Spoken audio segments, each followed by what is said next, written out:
Okay, so let's get started. People still might be joining, but let's go ahead and get started. So welcome to the Access to Justice training today on good moral character. My name is Dave Faraday, and along with my colleague Lisa Chun, we're excited to do this training for you all today. We are from the Detention Project at the National Immigrant Justice Center.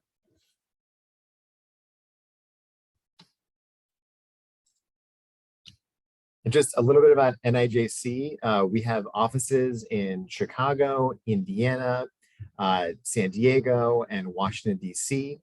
We're a non-governmental organization, and we are dedicated to ensuring human rights protections and access to justice for all immigrants. We do this through a unique combination of direct services, policy reform, impact litigation, and public education.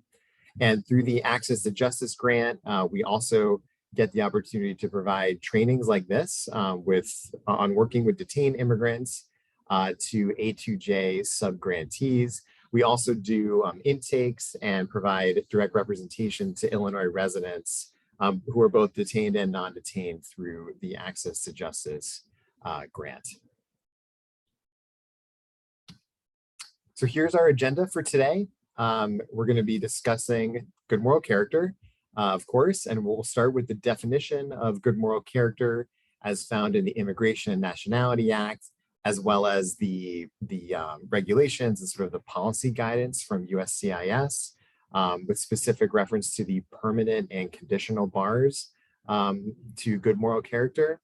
Then my colleague Lisa is going to talk about good moral character and how those types of bars relate to immigration relief specifically.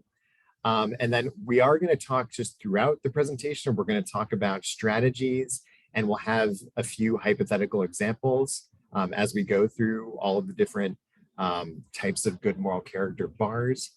And then we also will have time at the end for questions, but also please feel free, as we're going through this, if you have a question about something specific that we're talking about, please feel free to type your question in the chat, and we'll try to answer those, as quickly as we can. So definitely feel free to do that. But if you want to wait until the end as well, we're happy to wait and do questions at the end. Also, just want to mention initially when Lisa and I were thinking about this presentation, we set this forth for about an hour, but then in actually putting the presentation together, we realized there's a lot here. So we have an hour and a half. And so, we think we'll use up probably around an hour and a half, but if, we're also happy to stick around for questions as well, if we have a lot of those. So we should have plenty of time today for this.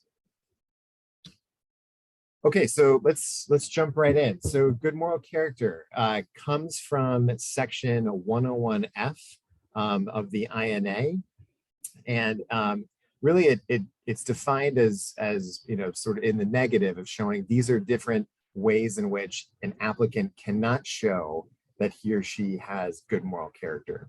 And so we're going to go through all of these different bars to showing good moral character. But I want to also reference here, we'll be talking about this more throughout the presentation, but in addition to 101F in the INA, it's really helpful to look at the regulations at 8 CFR section 316.10, and also at the USCIS policy manual, which is helpfully available online. And if you just sort of like search it online, you can see their sort of interpretations of these different GMC grounds. And you'll also see this, just in looking at some of these, there's a lot of overlap here. So there's many ways in which someone could be barred from showing good moral character in a lot of different ways. So we'll talk about all of those, and I think you'll start to see some of the overlapping areas. So it's also sort of helpful to look at these bars to good moral character as being like in two separate buckets. The first bucket is the permanent bar to showing good moral character, which, like it sounds, if this applies, it would permanently bar the applicant from demonstrated good moral character. After this, we're going to talk about the conditional bars, which are more expansive. There are more of those, but we'll go into the differences between the two as we go forward. So the first permanent bar to showing good moral character is someone who has been convicted of murder. And you'll see that in the definition of this, it's convicted of murder at any time. That individual would be permanently barred from demonstrating good moral character. And murder is defined not only as like first-degree murder, but like many forms of second-degree murder would also apply here.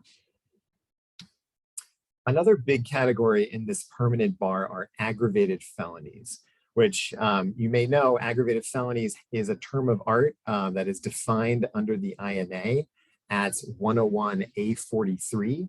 It does not necessarily have to be a felony, and it does not necessarily have to have some sort of aggravating factors. It's a special term of art within the immigration laws. And so the definition, so for good moral purposes characters, there'll be a permanent bar to showing good moral character if the applicant at any time has been convicted of an aggravated felony. However, there is an exception to this, and the exception is that this bar does not apply retroactively to a conviction for an aggravated felony that was entered prior to this date, so November 29th, 1990. So if an individual has a conviction for an aggravated felony prior to that date, it will not be a permanent bar to showing good moral character. We'll go into this very briefly too, but there are many different types of aggravated felonies. Again, it's under INA 101A43, and just want to also highlight to you all that attempt and conspiracy offenses also count as aggravated felonies. So even if it's an attempted aggravated felony, it still counts for purposes of aggravated felonies. And so here's a few samples of aggravated felonies.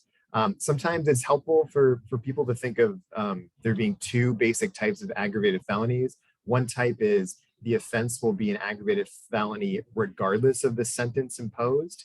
And then the other type would be an aggravated felony based on certain types of sentences.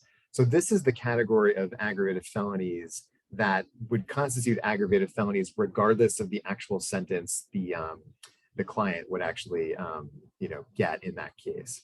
So murder, rape, sexual abuse of a minor, those are big ones. Sexual abuse of a minor could include statutory rape between boyfriends and girlfriends, drug trafficking offenses, certain firearms and explosive materials offenses, including arson, can be considered aggravated felonies. We do want to note, though, that the Seventh Circuit has found that the Illinois firearm definition is broader than the federal definition of a firearm. So that would mean that a lot of Illinois firearms offenses are not going to have these kinds of immigration consequences like aggravated felonies or other firearm offenses. Child pornography, prostitution, peonage, slavery, involuntary servitude, trafficking of persons, non-citizen smuggling, certain RICO and gambling offenses. And these last two can be big too, the fraud and deceit offenses in which there's a loss of over $10,000, or money laundering offenses that also involve funds over $10,000. These will all be aggravated felonies, again, regardless of the actual sentence imposed. And then this is a list of aggravated felonies that will only be aggravated felonies if at least 1 year of a sentence of 1 year is imposed. So theft offenses, burglary, receipt of stolen property, bribery, counterfeiting, forgery, obstruction of justice, perjury, and crimes of violence. So that's the other big bucket of aggravated felonies. And we've also had trainings. For those of you who have been to some of our previous trainings, we've had trainings on aggravated felonies and some of the other immigration consequences of criminal offenses. So we're not going to go do it too deep of a dive into this now, but just want to let you know that aggravated felonies will also have these good moral character consequences. So another permanent bar is the Nazi persecution, genocide, or torture bar. And I think that it's sort of self-explanatory that there'll be a permanent bar to showing good moral character if the applicant has engaged in the assistance to Nazi persecution, participation in genocide, or commission of acts of torture or extrajudicial killings, which is sort of mentioned in INA 212A3E, or even just severe violations of religious freedom under 212 A2G. Okay, those are the permanent bars. So now let's go into the conditional bars, which unlike the permanent bars, they only apply during the requisite period that the client needs to actually demonstrate good moral character. So we'll go into that more later, but depending on the type of application or relief that the client is applying for, there could be different periods in which that client has to demonstrate good moral character. Okay, so the first one is the habitual drunkard ground. And so under the INA, an applicant cannot demonstrate good moral character if he or she is or was, quote, a habitual drunkard. And so the Ninth Circuit has defined this habitual drunkard as being someone who regularly drinks alcoholic beverages to excess. And for this ground, as you may be able to tell from the language of the statute, no conviction is needed for this. So really, this is just some sort of finding that a USCIS adjudicator or an immigration judge can make that the applicant is this habitual drunkard. So as I hope you're seeing, this is incredibly vague, right? This idea of being a habitual drunkard, like what does that really mean? Even this definition from the Ninth Circuit is it's very vague and it's difficult to define. And so if this ever comes up for one of your clients, we'd highly recommend that you challenge this just based on vagueness, based on just being a violation of equal protection, and to not sort of like take a finding like this without sort of challenging it, because we think there's some good arguments why this should not be applied, especially in this sort of context of good moral character. Like what does that actually say about whether you have good moral character or not? I do just want to note at the bottom of the slide, we're going to talk about this more later, but the Attorney General in matter of Castillo-Perez has recently held that 2 or more convictions for DUIs are a presumptive bar to establishing good moral character. So it's in a different it's sort of in a different part of this good moral character statutory place, but it's separate from the habitual drunkard, but it's another way in which sort of DUI and sort of drinking offenses could be problematic for our clients. We'll talk about that more later. Okay, another big one is the crimes involving moral turpitude bar for demonstrating good moral character. And so this will apply if there is a conviction or even an admission. So if your client admits to committing a CIMT, this will apply for your for barring a showing of good moral character, except there is a petty offense exception, which we'll talk about in a minute. And just generally speaking, so crimes involving moral turpitude, we've had trainings on this. This is a pretty complex area of immigration law as well, but it can be helpful to think of CIMTs as being 2 sort of types of offenses. The first would be crimes that involve deceit or sort of stealing or theft. Some examples of this would be lying to law enforcement in some circumstances, fraud, forgery, theft. And there are some exceptions to this, like if there needs to be some sort of an intent to permanently deprive the person of something. But those are generally the types of like CIMTs of this deceit and stealing type. And then the other type would be sort of crimes that involve intentionally, knowingly, or in some circumstances, recklessly causing bodily harm.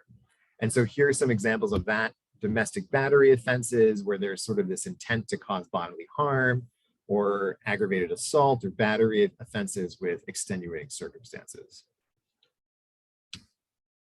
So here's some other sort of examples of offenses that would be CIMTs and would not be CIMTs. You can see the CIMTs, sort of make sense, the theft and robbery and aggravated assaults, those kinds of offenses. Then the ones that are not CIMTs, I think it's important to note this, that a domestic violence offense in which there is no bodily injury, like say it's just sort of offensive touching, which there's a version of that under Illinois law, that's not going to necessarily be a CIMT. Same with simple battery for the same reason. Possession of a controlled substance is not going to be considered a CIMT. Possession of a firearm and DUIs. DUIs will not be CIMTs because they lack the mens rea of sort of having like recklessness, at least recklessness or something more significant than just sort of like a negligence mens rea. Okay, and here's the petty offense exception that applies to CIMTs. So if an individual has a single misdemeanor CIMT and is sentenced to 6 months or less in jail, then this petty offense exception will apply. And this applies in the realm of establishing good moral character. So again, if your client does have one CIMT conviction, there could be an exception to that if it's just the single petty offense. Okay, controlled substance offenses. So we just mentioned that possession of a controlled substance is not a CIMT, but it still could affect good moral character. And so basically it's defined as being any violation of a local, state, or federal law relating to, and this is important, a federally controlled substance.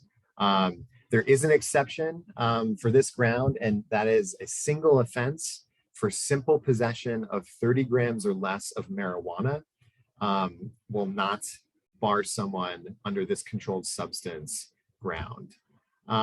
It's also important to know that there's the reason to believe that an individual has been an illicit trafficker in a controlled substance. This is an extremely broad standard and will also apply to show that an applicant does not have good moral character. Dave, sorry, Yeah. Can I interrupt you? We have Please. a really good question about the controlled substance good moral character bar.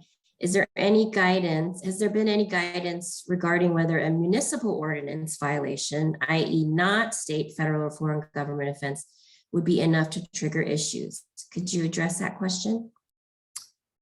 Yeah, it's a great question. I mean, the language of the statute, says like a local, like a violation of a local offense could trigger this. I mean, typically you need convictions for certain areas of in which like the criminal bars will apply. But actually, as you'll see, and we'll talk about this later, even just you don't actually need a conviction for this controlled substance ground. You can actually just admit to having done something, and that will be enough to actually have this apply. So I think it's always good to make that argument if there is some sort of like municipal violation. I mean, sometimes it doesn't qualify as a conviction for immigration purposes, and you should always make those arguments. But in the good moral character context, there are some grounds that you don't even need a conviction. So I think specifically in like the marijuana or like the controlled substance realm, I don't think it would actually matter, unfortunately, if it was a local or sort of like a municipal violation. But it's definitely something to still try. I mean, it's a good argument to sort of try to preserve. Great question. Yeah, if I could just piggyback Please. on that, you could, just like you said, Dave,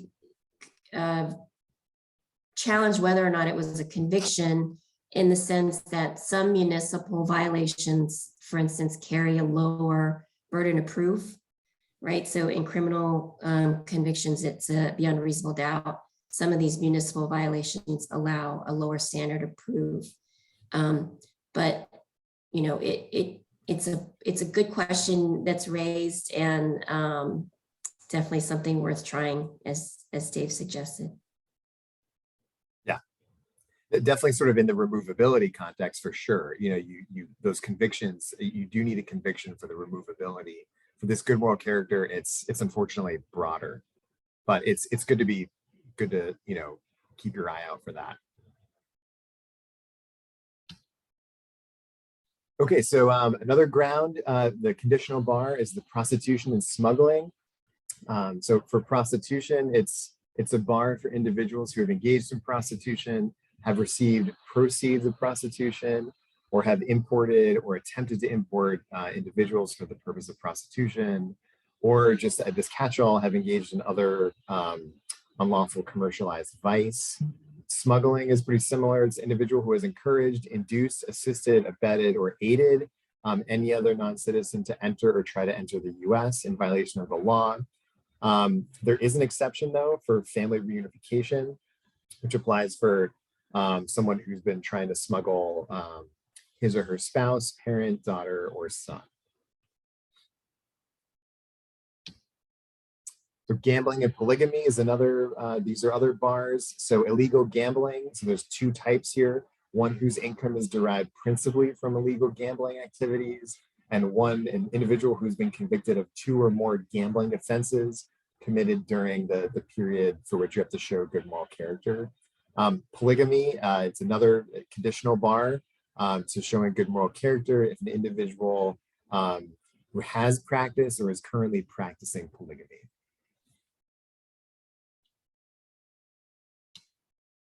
Okay, and this is actually, the slide is right on point for the question we just had. So so convictions are not always required for these bars to good moral character. So a conviction can be a bar, can show that someone does not have good moral character, but also if someone just admits the commission of one of these grounds for showing, you know, for barring good moral character. This will apply to the CIMTs, the controlled substance offenses, and then the ones we just talked about: prostitution, smuggling, gambling, and polygamy. So the date in which the offense was committed is what's important here. So that controls for purposes of figuring out the good moral character period. So it's not the date of the conviction or the date that someone admits to having done that offense. So it's actually like when the offense was actually committed. And so here's our first hypo. Hi, Harry. Harry is applying for naturalization and needs to demonstrate that he has had good moral character for the past 5 years. At his naturalization interview, Harry tells USCIS that he took an edible that morning to calm his nerves. Harry bought the edible legally at a dispensary in Chicago. So the question, will Harry be able to establish good moral character? And so I'm going to start this poll. And you can see this here. And so please do the poll. This is anonymous. We're not going to, we won't be able to track, you know, how you voted, but we just want to get a sense of what you think here. So yes or no, can Harry establish good moral character for his naturalization interview? Application.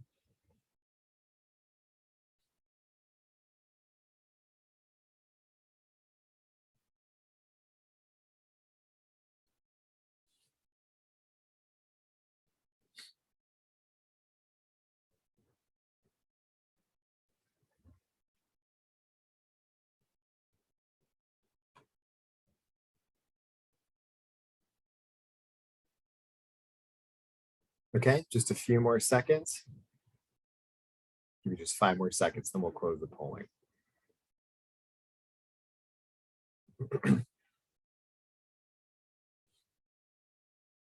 Okay.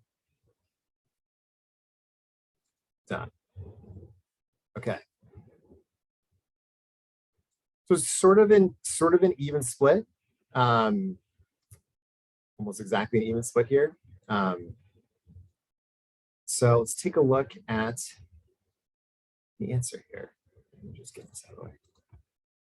Okay, so this is kind of complicated actually. So but hopefully this will make sense after we talk about it. So marijuana is legal in Illinois. However, what's important here is that Harry admitted to possessing a federally controlled substance. So even though it's legal here, it's still federally illegal. So the USCIS could find that he's lacking good moral character. And as we talked about, a conviction is not required. He was never convicted of possessing marijuana under federal law, but that doesn't matter. Like he admitted that he took an edible that morning. However, he only admitted to possessing, to a single instance of possessing less than 30 grams of marijuana. So that narrow exception to the controlled substance good moral character bar will apply to him. So sort of a roundabout way here, but Harry can still demonstrate good moral character for its naturalization application. He's not sort of automatically barred by saying he had this edible that from establishing good moral character. Dave, we have another good question in the chat. What if an individual had practiced polygamy in his or home country where it is legal, but is now in a monogamous relationship here in the US? Is he barred? Yeah, I think it's going to be it would be the conditional bar. So it would have to be, how long ago was that person practicing polygamy? I think that's going to be the issue, but it doesn't, unfortunately, like this sort of marijuana example, it doesn't matter if it was legal in a country of origin.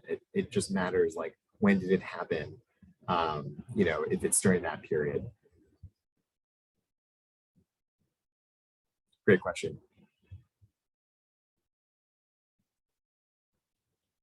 Okay, let's keep going. False testimony for immigration benefits. This is a big one as well. So there's a bar to showing good moral character if an individual has given false testimony for the purpose of obtaining immigration benefits.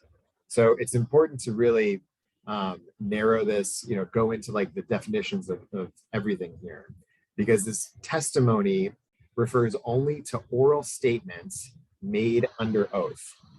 That comes from this like old BIA case. And so basically the different elements of this is that the bar will apply to oral statements made under oath by individuals who have a subjective intent to obtain immigration benefits, regardless of whether the misrepresentation is material. And that last part is really important as well, that like these little sort of lies or false statements, even if they have nothing to do with the application, can still be held against them for this good moral character bar. And there's this the Supreme Court case Kungis, and the Supreme Court really talks about how even the most like immaterial of lies can still have this good moral character bar come into being. So there is an exception. It's quite narrow, but I just wanted to mention it here. So there's an exception if someone makes a false statement or claim to citizenship, or who registers to vote or votes in a federal or state or local election, and all of the following are true. So each natural or adoptive parent of the non-citizen is or was a citizen by birth of naturalization. The non-citizen permanently resided in the US prior to attaining the age of 16. And the non-citizen reasonably believed at the time of such statement, claim, or violation that he or she was a citizen. So that's the exception. It's quite narrow though. So here's our next hypo, forgetful Frank. So at his final merits hearing for his adjustment of status application, Frank is asked if he has ever been arrested or convicted of any crime, and he answers no. However, Frank has one DUI conviction and has been arrested 2 other times for minor offenses, but the charges were ultimately dismissed. Frank included these on his adjustment application. Question: can the immigration judge find that Frank lacks good moral character?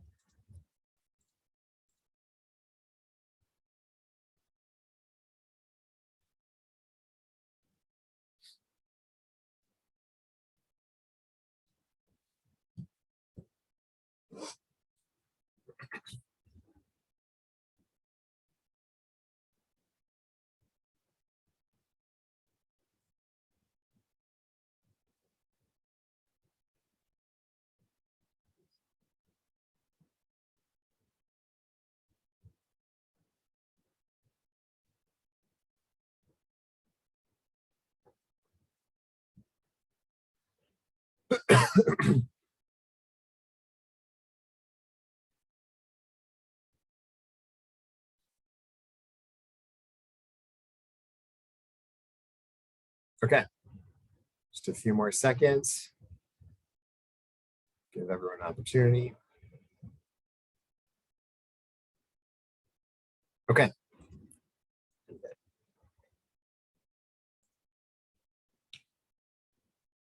Okay, so we have a few different answers here. We have a few people said no, a few people said yes, but most said it depends. Okay, so actually in this case, the immigration judge can find that Frank's oral testimony that he has had no arrests or convictions is false testimony for immigration benefits, and therefore can find that he lacks good moral character under 101 F6. So yeah, I guess it depends. Like the judge doesn't have to find this, right? But like the judge can definitely find this, even though again, like Frank disclosed all of these on his adjustment application, but just forgot about them at his merits hearing. And these arrests and this one conviction would not automatically bar him from adjusting status. But it would if this false testimony bar comes into place. And this is pretty much the exact same facts as matter of Gomez Beltran, a BIA case from 2016, where this, basically the same thing happened here. The false testimony was under oath in immigration court, and there was this subjective intent of obtaining immigration benefits, obviously the adjustment application.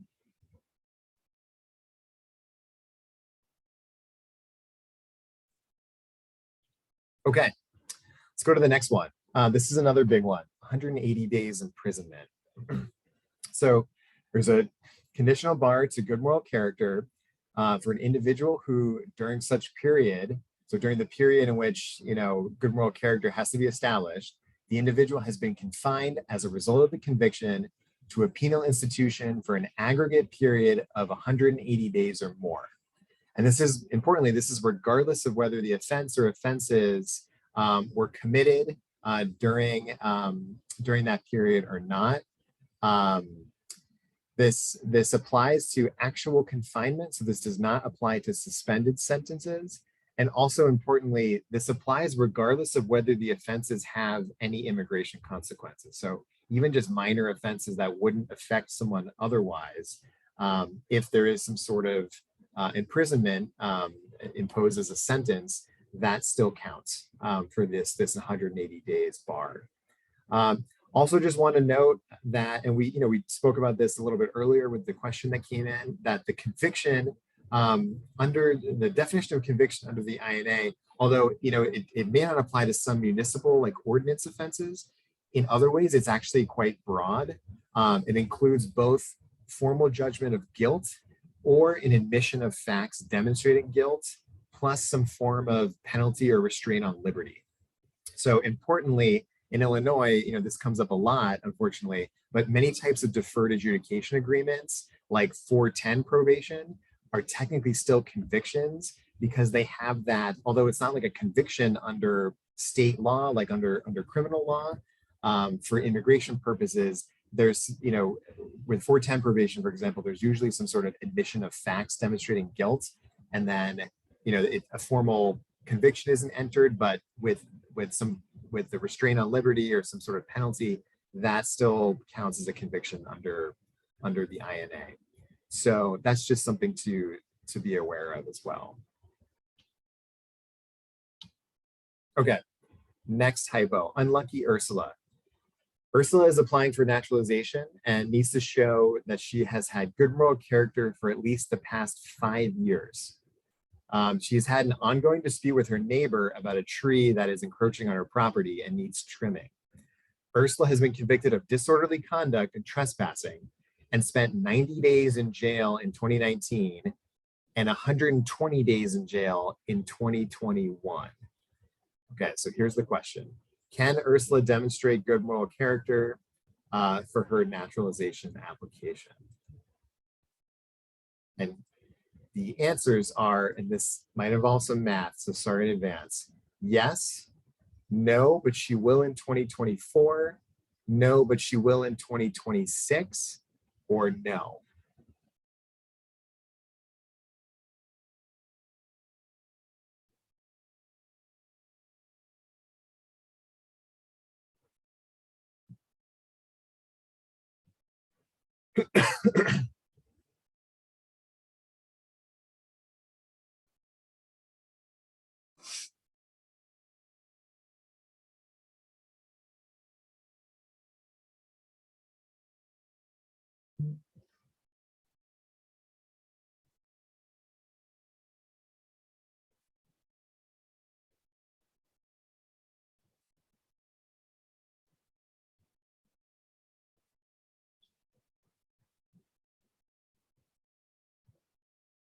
Okay, just a few more seconds.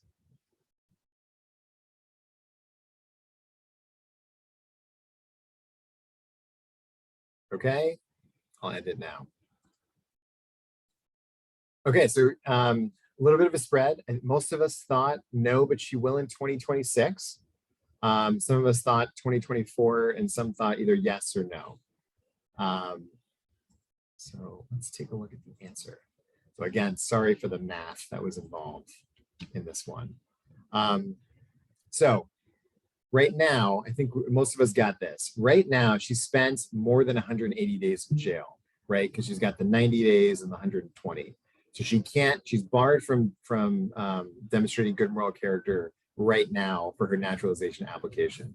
Question is, when will she be able to show this? When will she not be like automatically barred? So technically, that will be in 2024. And we can think about it like this. So in 2024, 5 years after she finishes that 2019 sentence, which was 90 days in imprisonment, in 2024, 5 years after that, she'll only have been in prison for 120 days prior to that. Okay. So that's under 180 days. So she won't be automatically barred for that reason. So she won't have to wait until 2026 when she's done with everything. She could technically start applying for naturalization in 2024. Okay.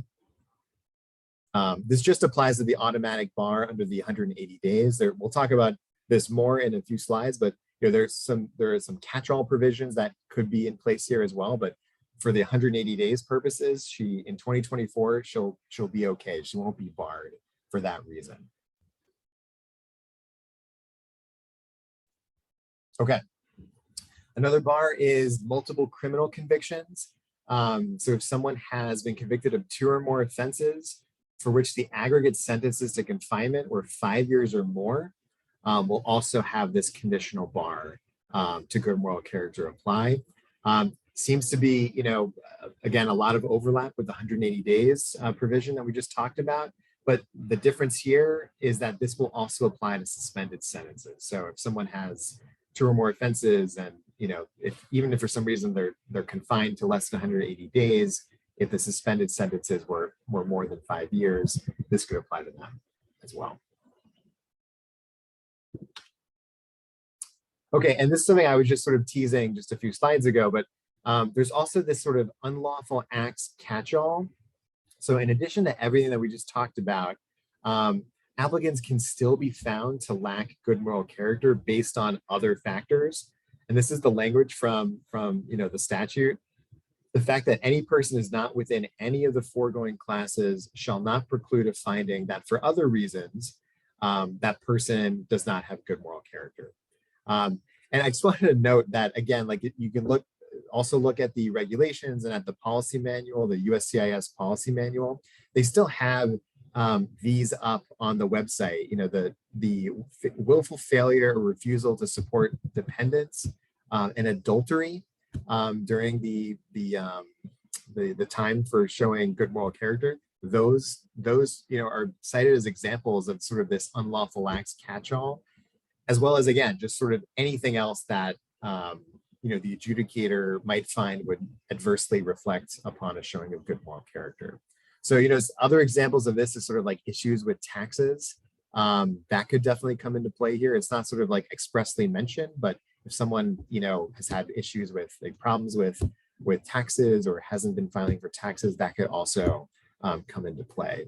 But also just want to note that there are exceptions here, and they apply when extenuating circumstances have been established. So again, even if there's some things that don't fall under the sort of express bars to showing good moral character, and you think it might, fall under this sort of like broad unlawful acts catch-all, if there are extenuating circumstances, you should put those forward and argue that they should excuse your client in his or her case. So now, and we talked about this a little bit earlier too, let's talk about matter of Castillo-Perez. This comes into play for DUIs. So as you might have noticed, like DUIs up until this point, they really haven't necessarily come in as sort of express bars to showing good moral character.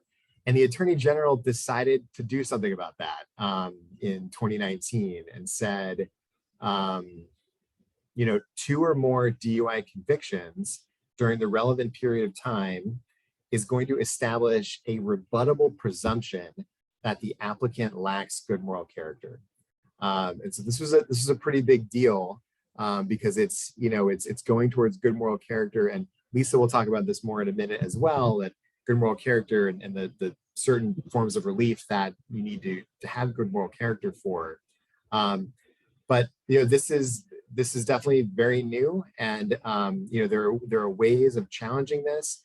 It's important to note that this is just a rebuttable presumption. So even if you have a client who has would fall under this presumption, the fact that it is rebuttable means that you should be challenging that. And also there could be sort of other things at play here in terms of when are the DUI convictions, like are they during that relevant period? That's going to be vitally important as well. So go to our next hypo, cancellation Charlie. Charlie is applying for non-lawful permanent resident cancellation of removal and needs to demonstrate that he has had good moral character for the past 10 years. He struggled with alcoholism in the past and has DUI convictions from 2011, 2013, and 2014. But he's been attending AA classes since his last DUI conviction and has not had a drink since 2014. But here's the question. Can Charlie demonstrate good moral character for his cancellation of removal application?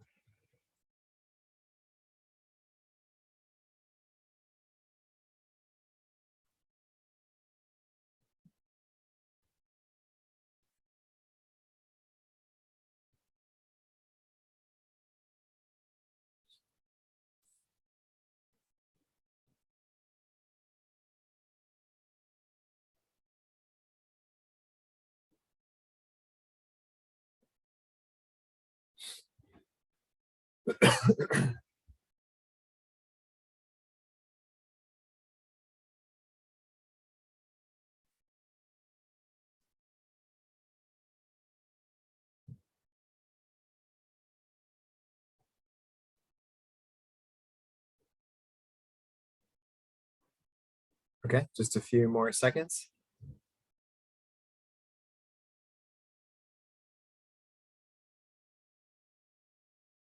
Okay, I'm gonna end the poll now.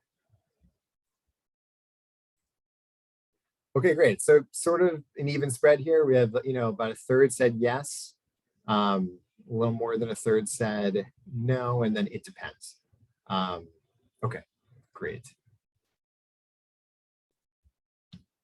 So yeah, under matter of Castillo-Perez, there is this rebuttable presumption here, right? Because he has 2 DUIs during the 10-year period that we care about.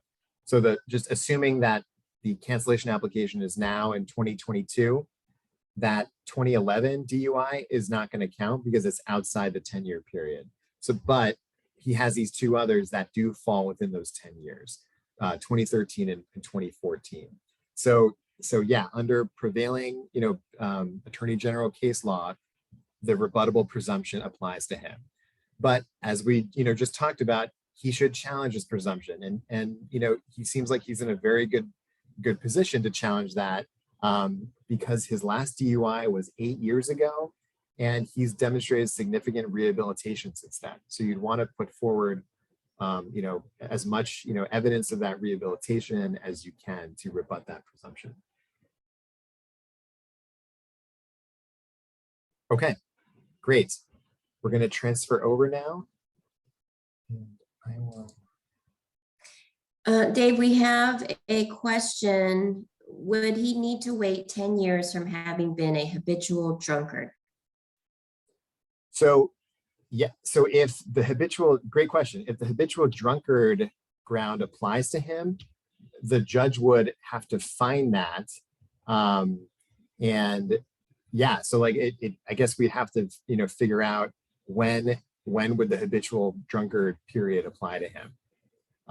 So yeah, an immigration judge could find that, oh no, like he was a habitual drunkard until 2014, in which case, when when he stopped drinking, in which case then it would have to be 10 years after 2014.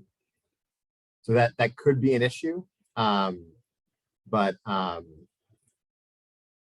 yeah, I think like it's much easier for the Castillo Perez, it's much easier for immigration judges to point to that, because it's just like it's much more clear. It's like 2 or more of these DUI offenses, and that's all it takes, and they can say that's, the presumption applies to you. The habitual drunkard is going to take much more fact finding and like look into like, all of those sort of issues, and it's quite vague. And so some immigration judges might be a little more reluctant to pull that out. And then we got a shout out from Jaime to you, Dave, about your hypothetical names, which I totally agree. That's all Dave, very creative. Thank you. I think we had another comment. Sorry, let me just let me put my chat in. Yes. Okay. So Diana, our colleague from NIJC, has said pre-Castillo Perez that we've had clients with like even 3 to 5 DUIs granted cancellation without this sort of habitual drunkard issue.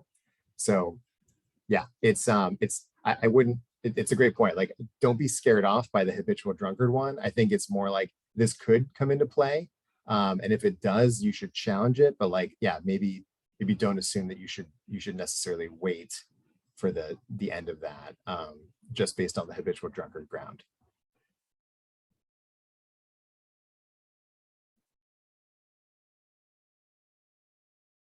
Okay. Okay, thank you, Dave. Is the right screen being shared? I just want to make sure. Yeah, you're good. Okay. So Dave laid a wonderful foundation for us to get to the second part of the presentation, which deals with relief and bars to relief, and where good moral character is a requirement. So this slide will just tell you which types of relief require good moral character, and we'll go through each of these specifically. So for citizenship, you have to show good moral character for 5 years before and up to the application. So this will include the administration of oath of allegiance. So if you remember in your citizenship applications for clients, once they've been sort of conditionally approved, they still have to sign that form at the oath ceremony, and that's where that comes from. But if you are a spouse of a US citizen, or you obtained your permanent residence through VAWA as a spouse of a US citizen, then it's 3 years. And then for certain military people, it's 1 year. And those are statutory. So the 5 years and the 3 years and the 1 year is a statutory period for citizenship. Also by statute, immigration can look outside the statutory period, but the regulations explain that any conduct outside the statutory period has to relate back to conduct that was done during the statutory period. So there has to be some connection to the 5 years if they're going to look outside the 5 years. For non-lawful permanent resident cancellation removal, you have to show good moral character for 10 years immediately preceding the date of the application. So there are some overlaps that are between the good moral character bars and the criminal bars to cancellation of removal. In some ways, they're the same. In some ways, they're different. And as Dave had mentioned, the good moral character bars don't always require a conviction, whereas in cancellation, the statute specifically states that a conviction is required. So this is sort of a chart where it compares the differences. So the CIMT has that petty offense exception to good moral character, whereas the criminal bar to non-LPR cancellation is a little bit more restrictive in that you have to also meet the inadmissibility petty offense, plus it has to be a non-deportable CIMT, and that's under matter of Cortez. So the exception for the criminal bar is only if the maximum possible sentence is less than a year, whereas the GMC petty offense, regular petty offense is 1 year or less. In the controlled substance situation, the good moral character bar does allow for the exception of 30 grams or less, which also the deportability ground allows for, but the criminal bar, which tracks the inadmissibility statute, does not allow for that marijuana exception. For the convictions of 2 or more offenses with the 5-year sentence, that's the same for both.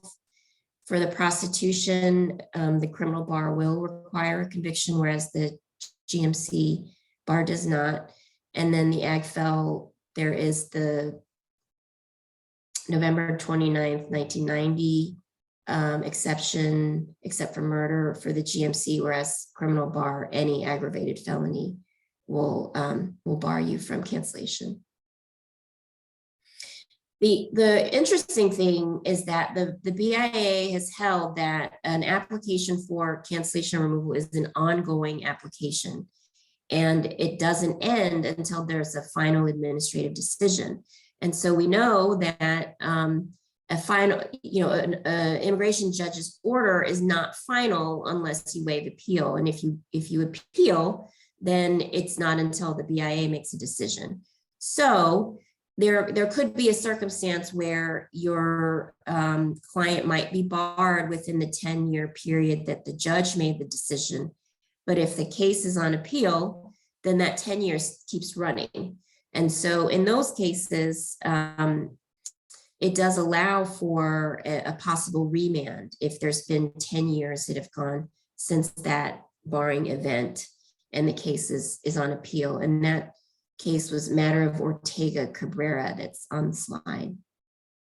So piggybacking on Dave's awesome hypo names, we're going to go to cancellation Charlie 2.0. So Charlie is applying for non-LPR cancellation of removal. Charlie has DUI convictions from January 2011, January 2013, and January 2014. In 2022, the judge denies his case based on lack of GMC, and Charlie appeals to the BIA. Does Charlie have any options if his appeal is still pending in February 2023? And again, advanced apologies for the math.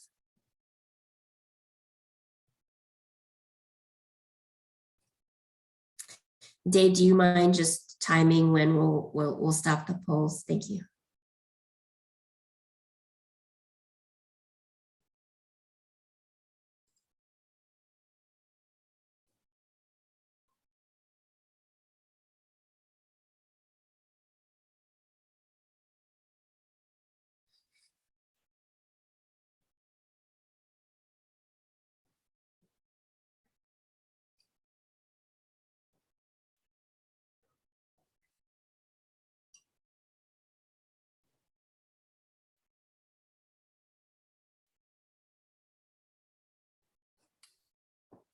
Okay, maybe just like 5 more seconds.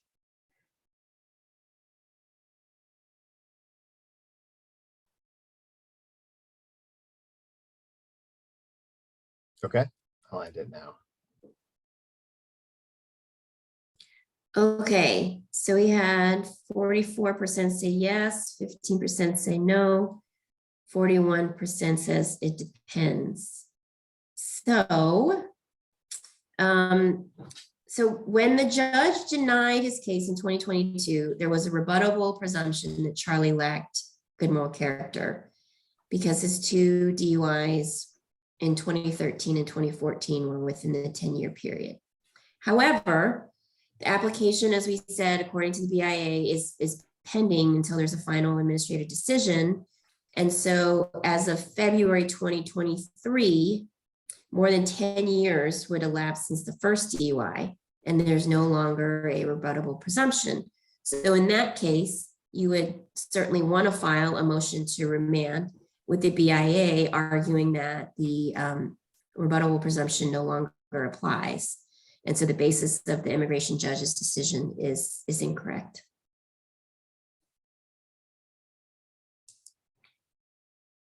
Okay, so we went through citizenship, LPR, non-LPR cancellation. Now we're at VAWA. This is sort of where we get into the weeds. So VAWA as a self-petitioner. So if you are trying to apply for just a standalone VAWA self-petition, I-360, or you eventually want to adjust as a self-petitioner, the INA doesn't define how many years you have to show good moral character, but from the preamble and regulations of VAWA, the immigration says that you have to show for 3 years immediately preceding the filing of the self-petition, and then that continues to run up until either a visa petition is approved or you adjust status. And there's just some citations to regulations where it mentions how you can prove good moral character, and that's sort of there to show you where the 3 years came from. For children less than 14 years of age, they are presumed to have good moral character, so they don't have to affirmatively show proof of that with any self-petitioning filing.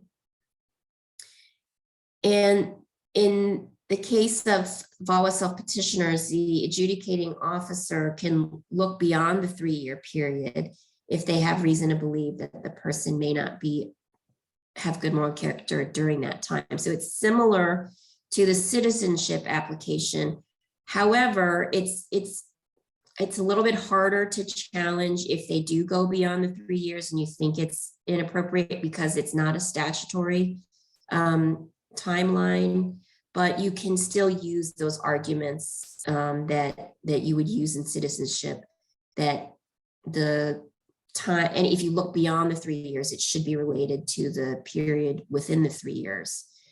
But it is a little bit on shakier ground because it is not statutorily defined as 3 years. And this also comes from the preamble to the VAWA regs. And then also these old BIA cases, Matter of P, Matter of Sanchez-Lin, were from registry cases that will be at the very end that we'll just touch on real quickly. But that's where this concept of looking beyond the required period is permissible. So the statute, there's INA section 204A1C allows for an exemption to good moral character bars. So that means that you can still show good moral character, notwithstanding 101F bars. And the important thing to stress is that this statute is not discretionary. It says shall. An act or conviction shall not bar a finding of good moral character if 2 things occur. So if the act or conviction is waivable with respect to the petitioner, and if it was connected to the abuse suffered by the self-petitioner. So we'll go through all of these things in the next slides. So is waivable. The statute says is waivable. The statute does not say should be waived, right, in the officer's discretion. So the officer should not consider whether it should be waived. only whether if it can be waived. And that is actually acknowledged in the USCIS policy manual that's cited on this slide. So as long as it's waivable, they at this point in the self-petitioning stage where they're just trying to show good moral character, they do not have to show that a waiver would be granted. And then the other requirement is that it's connected to the abuse. And there was a Third Circuit case in 2020 that read a similar statute and basically overturned USCIS's prior policy on this. USCIS used to read the statutory phrase connected to very narrowly, and they read it as having they read connected to as equal to being coerced or forced, and or like a but-for causation, instead of just being related to, right? Which is, you know, if we think of everyday use of the word connected to, we think, okay, related to, not the person was forced because of the abuse. So the Third Circuit stepped in and said, no, you know, that interpretation does not make any sense. And so they overturned the BIA's interpretation on this, and then USCIS adopted that decision in its own policy manual. And so lastly, there's the statutory words that say shall not bar. So shall not, we all know, means shall not. It's not may not. And so it's not discretionary. If the person can meet the waivable and connected to requirements, then USCIS has no discretion to say that the person cannot show good moral character, and that's by statute. Unfortunately, the USCIS policy manual takes the opposite position, that it is discretionary, but we do have this decision from the Third Circuit, De Silva v. Attorney General, that reads the statutory terms as being unambiguous. And so you should really argue that it's not discretionary, right? If it's waivable and it's connected to the abuse, it falls under the good moral character exemption and does not fall under a bar under 101F. But again, you know, you're going to get pushback from USCIS because their policy manual says different. So what's waivable? You have a chart here that shows conduct that's waivable under the 101F bars. Habitual drunkard, unfortunately, is not waivable. Prostitution is waivable. Smuggling is waivable if, as Dave mentioned, if it involved the non-citizen spouse, parent, son, or daughter. Polygamy is not waivable. CIMTs are waivable. Controlled substance is waivable, but only for that 30 grams or less of marijuana. Conviction of 2 or more offenses with the 5-year sentence, waivable. Reason to believe a drug trafficker, not waivable. Illegal gambling is also not waivable. Convicted of 2 or more gambling offenses, not waivable. False testimony is waivable if it's also considered fraud or willful misrepresentation of a material fact. So this again goes back to Dave's point that false testimony does not have to be material in order to bar you from good moral character. But if it is material and it's also considered fraud or willful misrepresentation, then that should be to fall under this VAWA exception. And the 180 days or more is not waivable. So again, just to reiterate, it's not whether it's waiver worthy, it's only whether it's waivable. And it's not discretionary, despite what the USCIS policy manual says. So here's our other hypo. VAWA Vicky. Vicky is applying for VAWA as a self-petitioning spouse of a US citizen. In 2020, she was convicted of shoplifting and sentenced to 7 months imprisonment with 5 months suspended for probation. Vicky shoplifted because she did not have enough money to pay for clothes for herself, because her US citizen husband would not let her work or go out in public without him, which is a common scenario that we do see in victims of domestic violence. She has no children and does not suffer from any health issues. Can Vicky demonstrate GMC as a VAWA self-petitioner?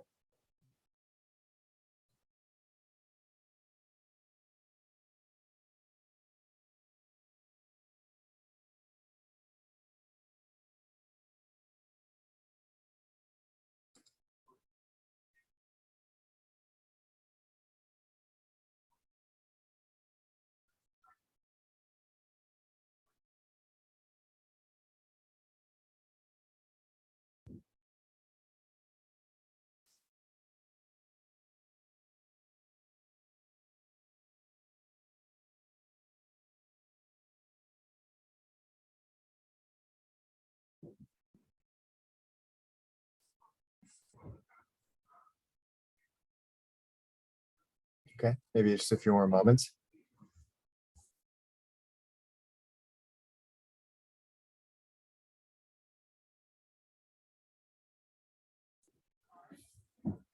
Okay, I'll end the poll now.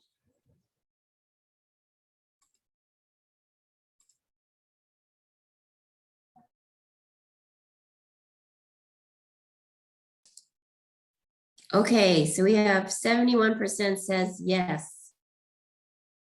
11% says no, 18% says it depends. So assume the shoplifting offense is a CIMT and does not fall under the petty offense exception. Therefore, it would be a bar under 101F. However, under the GMC exemption in 204A1C, she can argue that USCIS cannot bar her from showing GMC because it's waivable and connected to the abuse of her US citizen husband. She does not have to show that a waiver would likely be granted for purposes of approval of the self-petition. However, if she does get to the adjustment of status stage, then that may be a different story. But for purposes of good moral character and being eligible for VAWA as a self-petitioner, she should be able to show good moral character. Yay. Okay, now we're going to VAWA cancellation and removal. So that is a statutory period of 3 years immediately preceding the date of the application.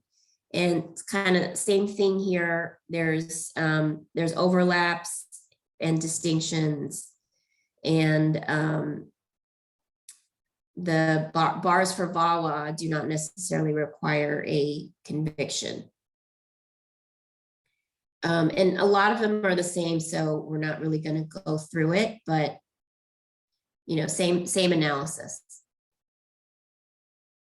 So there is also a parallel for exemptions for good moral character to VAWA cancellation removal as there is for VAWA self-petitioners.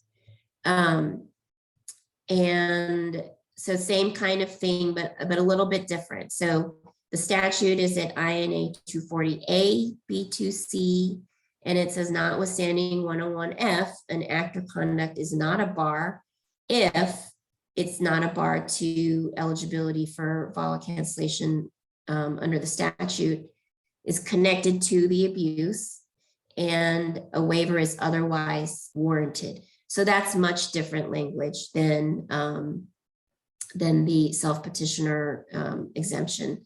So unfortunately, in this case, it's not just waivable, it is arguably waiver worthy, which makes sense, right? Because you're already at the cancellation and removal is discretionary and it's a one-shot thing, whereas VAWA self-petition is a two-step process in many ways. It could be standalone, but most commonly it's a two-step process. So, that does make sense to me. And that was the Third Circuit was interpreting this particular cancellation removal statute in De Silva, the Attorney General. The next period under which voluntary departure, next period under which good moral character is required is for voluntary departure. Pretty straightforward. Non-citizen has been a person of good moral character for at least 5 years immediately preceding the application. So it's pretty straightforward there. Just kind of do the same analysis that we've gone over. And then lastly is registry, which I've never seen. So I don't, I would be surprised if anyone ever, and if anyone else ever saw. But as I sort of mentioned before, the registry, the BIA decisions regarding registry talked about how when there's no statutory time period listed, you can look sort of, it's like a general inquiry, except that there needs to be a reasonable period of time preceding the application. So, you know, you might have people trying to extend that reasoning to VAWA. I haven't run into that. I think they're pretty good about it. I feel like Vermont has been pretty good about keeping it the 3 years and not looking too much beyond the 3-year period. But, you know, I could see some zealous officer trying to argue this. And if they do, this is probably where they're getting it from. One thing I forgot to mention really quick, I'm just going to go back. For VAWA cancellation removal, it would still also be an ongoing application. So again, you would want to, if for some reason someone is barred within the 3 years and it's appealed, you can still have that possibility for a remand if the appeal takes you outside that 3 years.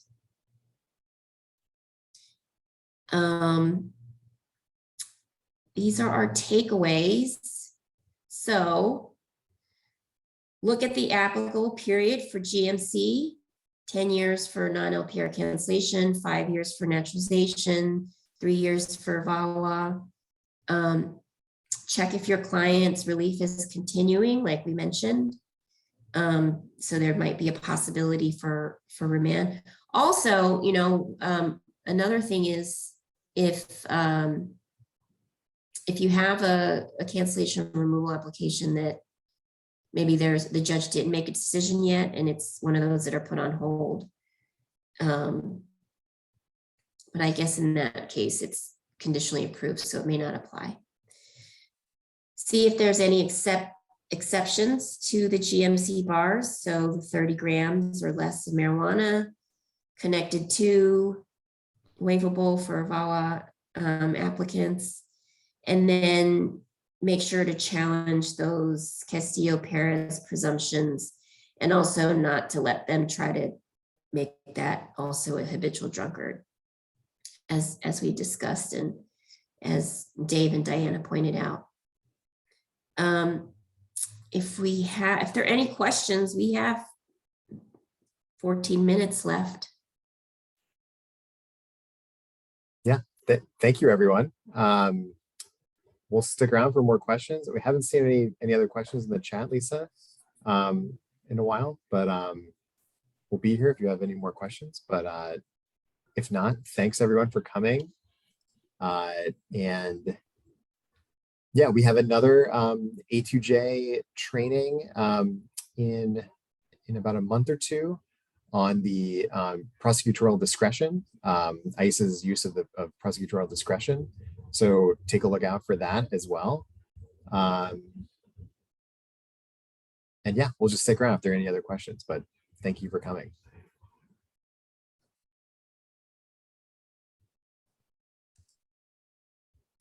Someone's asking if we have a link for the registration for the next training. We don't yet, but we will send that out when we put that together.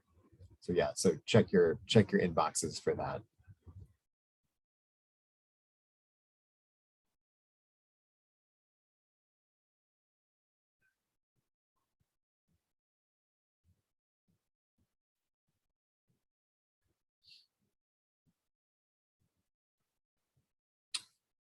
Okay. I don't think we're going to get any more questions. So unless Lisa, yeah.